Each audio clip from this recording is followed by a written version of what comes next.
Hello and welcome to a new episode of Cultural Magazine. We have a lot in store for you in this episode, so stay tuned.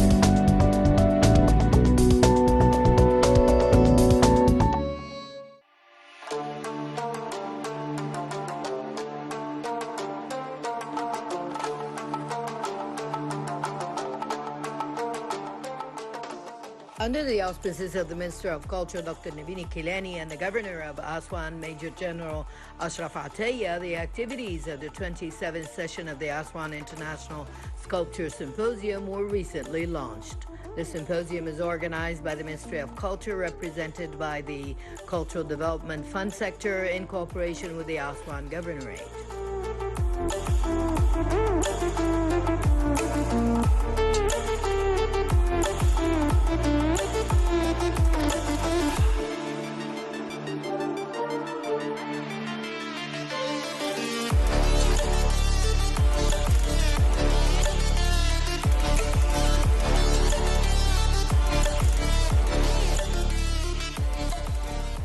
The session witnesses the participation of 10 Egyptian and various foreign artists. This year, the artists include artists from Spain, Italy, France, Sudan, and India. As for the artists coming from Egypt, we have 10 different Egyptian artists. And the symposium also included various youth participants in the workshop.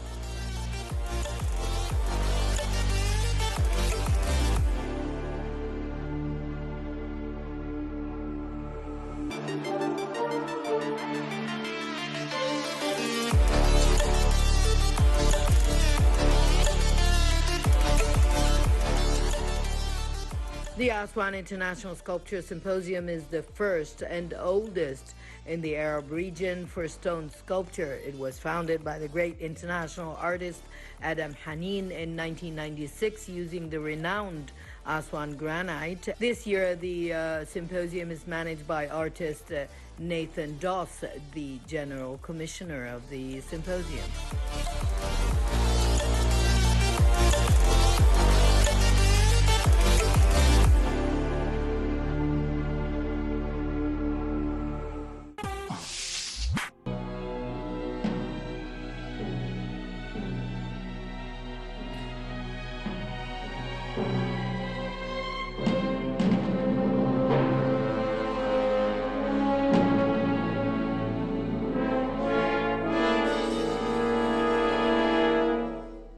The Cairo Symphony Orchestra presents a concert under the title The Brazilian Flair, led by Maestro Ahmed Saidi, with the participation of baritone Rida Al-Wakil and Russian cellist Victoria Kabralova. The program includes a number of Brazilian works, including Overture by Guarani, Overture by Salvatore Rosa, by Gomez, Fantasia for cello and orchestra by Vella Lobossi, and many more.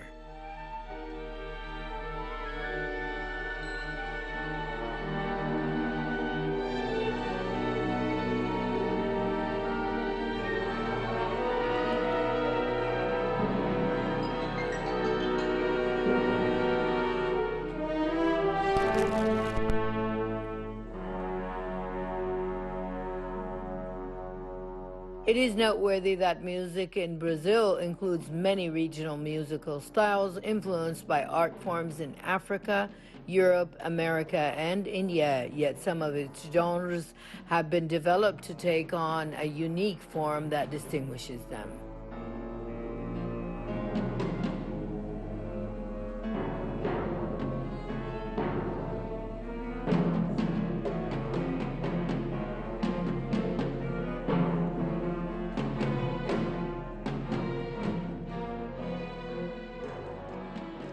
The Cairo Symphony Orchestra was established in 1959 under the direction of the Austrian maestro Franz Lechwar.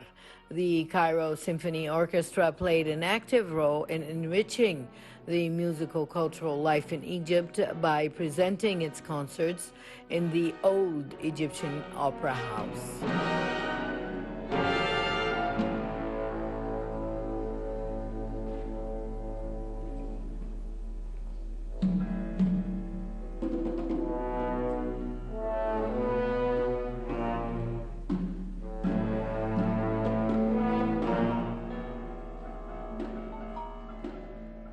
Its activities included presenting symphony concerts, accompanying opera and ballet troupes. After the opening of the new Cairo Opera House in 1988, following 17 years of absence since the burning of the old Opera House in 1971, the orchestra moved to the new Cairo Opera House under the leadership of Maestro Ahmed Saidi. The orchestra was conducted by many famous international musicians at the time.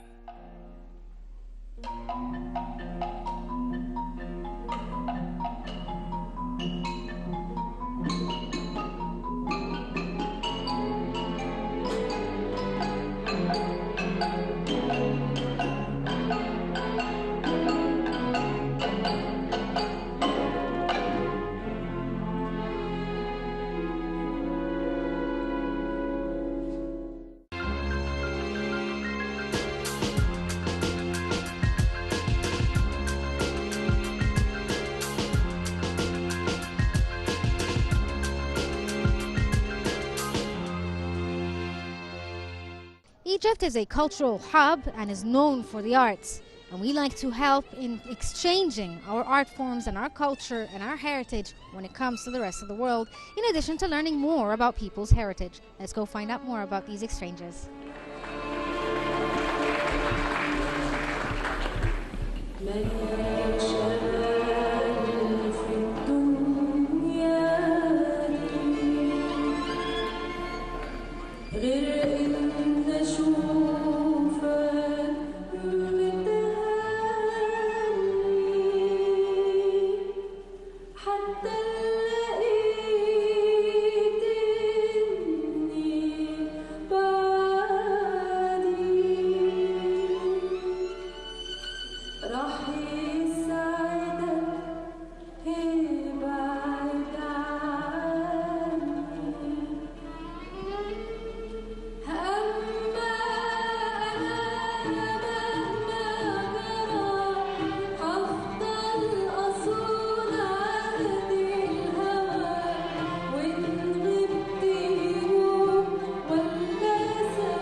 As part of the series of concerts for the Giants of Art entitled The Star of the Month, the Cairo Opera House celebrated the legends of singing in Egypt and the Arab world on the stage of the Arabic Music Institute, where the National Ensemble for Arabic Music presented a journey in the time, reviving the heritage of beautiful art, featuring a group of timeless melodies for the late legendary composer Muhammad Abdul Wahab, led by Maestro Hazem Al-Asabgi.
The late legendary Muhammad Abdul Wahab was born in March 1898 and died in May 1991, an Egyptian musician and one of the pioneers of Arabic music. He was called the musician of generations, and his name was associated with the national anthems, for example, the national anthem of Libya, which was adopted from 1951 to 1969 and again since. He worked as a composer, music writer, and film actor, began his artistic career as a singer in Fawz al-Jazairi Band in 1917, and in 1920 he studied the lute at the Arabic Music Institute and started working on radio in 1934 and in cinema in 1933. His name is associated with the Prince of Poets, Ahmad Shawqi, composing many songs for the Prince of Poets. He composed the tone for many singers in Egypt and the Arab countries, including Fairuz, Kulthum, Layla Murad, Abd al-Halim Hafiz, Najat al-Saghir, Faiza Ahmad, Warda, Sabah, Talal Maddah, and Asmahan, in addition to being the first discoverer of the artist Ihab Tawfiq in the late 80s.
These melodies were sang by stars of singing from the National Ensemble for Arabic Music, Reem Kamal, Yahya Abd al-Halim, Maya Hassan, and Ahmad Assam. The concert included the first two paragraphs by the artist Ahmad Assam and Yahya Abd al-Halim, performing a bouquet of the most wonderful songs of the late musician, namely Zalamu, Hasaduni, Tuba, ونبتدي منين الحكاية. And for the second part of the concert, the artist Maya Hassan and Reem Kamal sang the song سكن الليل, ماليش أمل, خايف أقول اللي في قلبي, الحب جميل, امتى هتعرف, and أمل حياتي.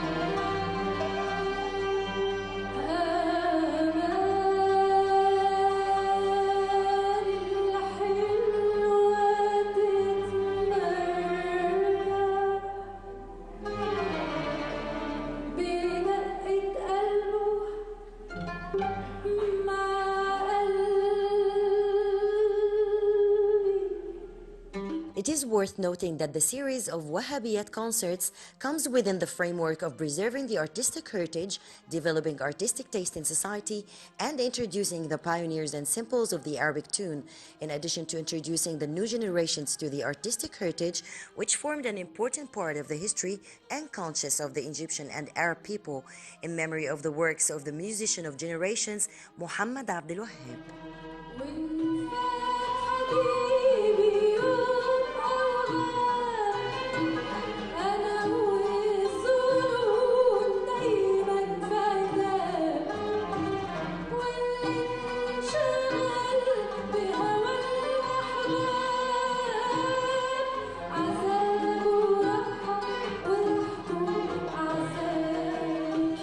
Arabic music has a long history of interaction with other music styles and genres. It represents the music of people and our authentic heritage. Shuruq Bikir, Cultural Magazine.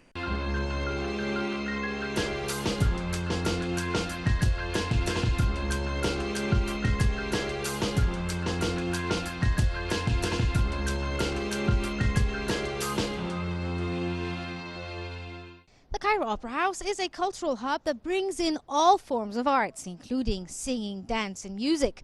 Let's go find out more about what the Cairo Opera House has in store for us.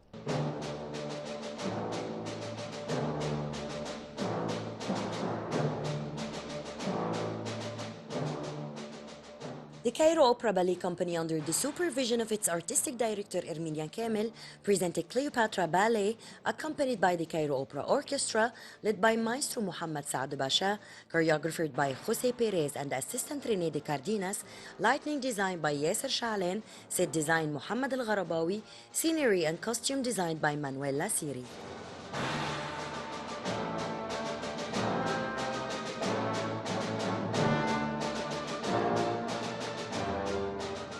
Cleopatra's ballet revolves around the historical story of the Queen of Egypt and her marriage to Mark Antony, who divided the role of the Roman Empire with Octavius after killing Julius Caesar.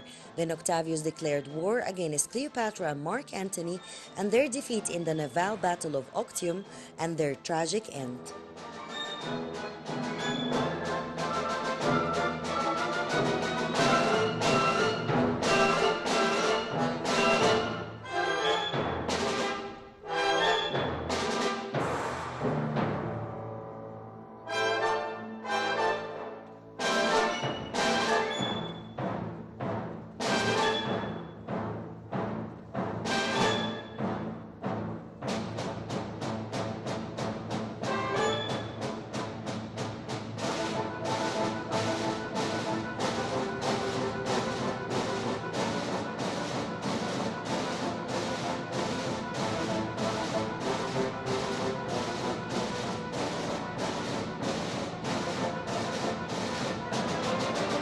I was in contact with the choreographer, Mr. Jose Perez from Italy.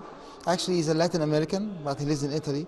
We were sharing all the basic concepts of the ballet and the separate ideas of each scene and how it can be, interpreted by music, and how can I express myself as an Egyptian composer, and how can I express this part of the history of our country. It was somehow a little bit difficult to express what they want to and what he wants to and what he feels about Egyptian culture. But after all, I think that it was one of my best pieces. Because I composed it relying on my culture and and of course my patrioticity. I think that he don't feel our history. This is my own point of view. So I think he knows very well the history and how he can translate it into, or how he can make it like a show, dancing show, because this is his profession. But my profession merged into my historical background, I mean, as an Egyptian. So the two things merged together and and produced this ballet. Music is 25 parts and two acts, two main acts, and the whole is 25 parts for the music.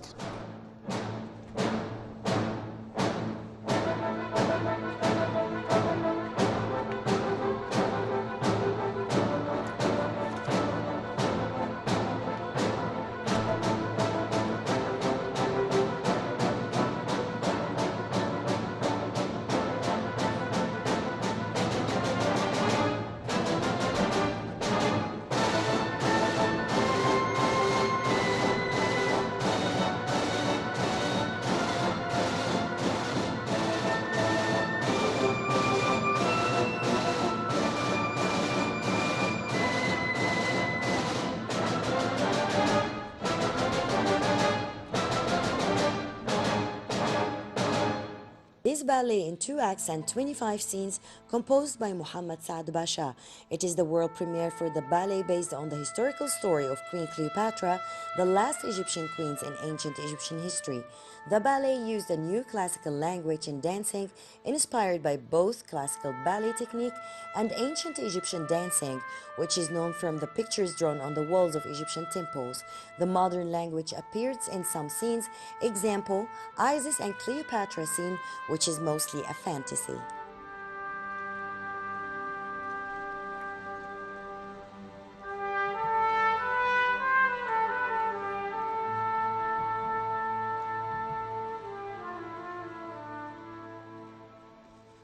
This role is so important role and one of the big role in the ballet, and it takes a lot of of rehearsing, a lot of prova for getting the role and the character and work, and work also with Cleopatra, with the court ballet, with all the people, mise en scène and everything, and I'm happy to have this opportunity to do the first role in Cleopatra ballet. It's a bit dramatic in the way when Cleopatra come to him and they start to love each other, and they start to get in the way together, and he start to protect her. They start to prove to each other the love, and they got she got pregnant, she got for him a boy, and also take a lot of acting, and also to show when she asked him about the brother, when he was fighting for the Toru,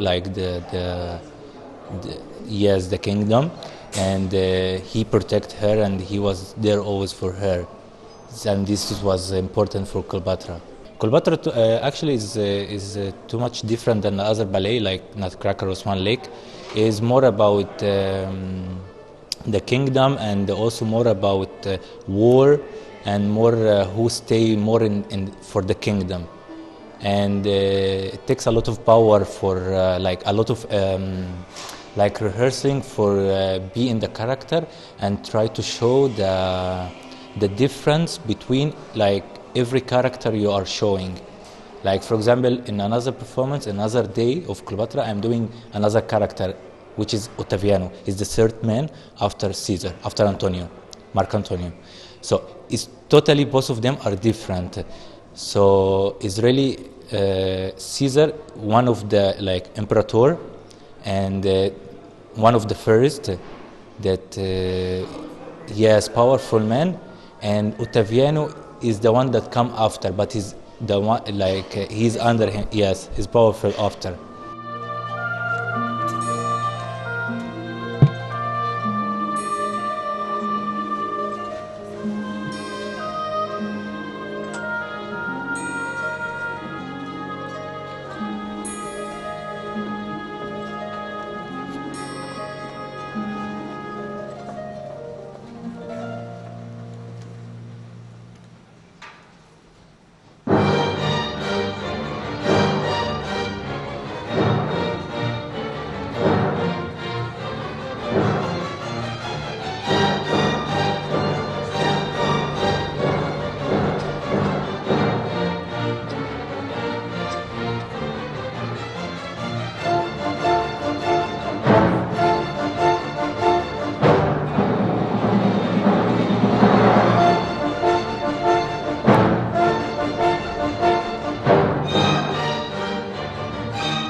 is noteworthy that the Cairo Opera Ballet Company was founded in 1966 and was affiliated with the Higher Institute of Ballet and presented its first performances in the same year.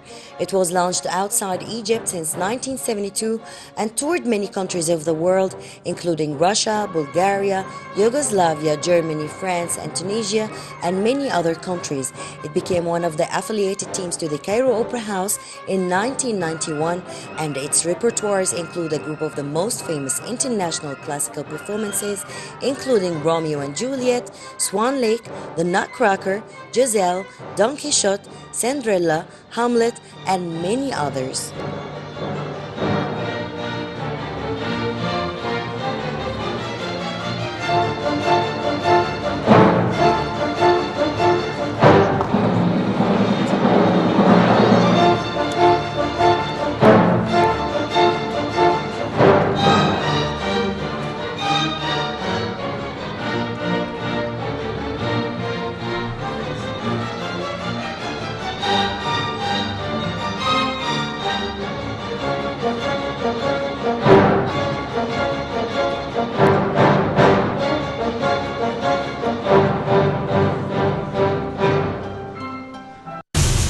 This brings us to the end of this episode of Cultural Magazine. Hope you enjoyed it and stay tuned for more here on Nile TV.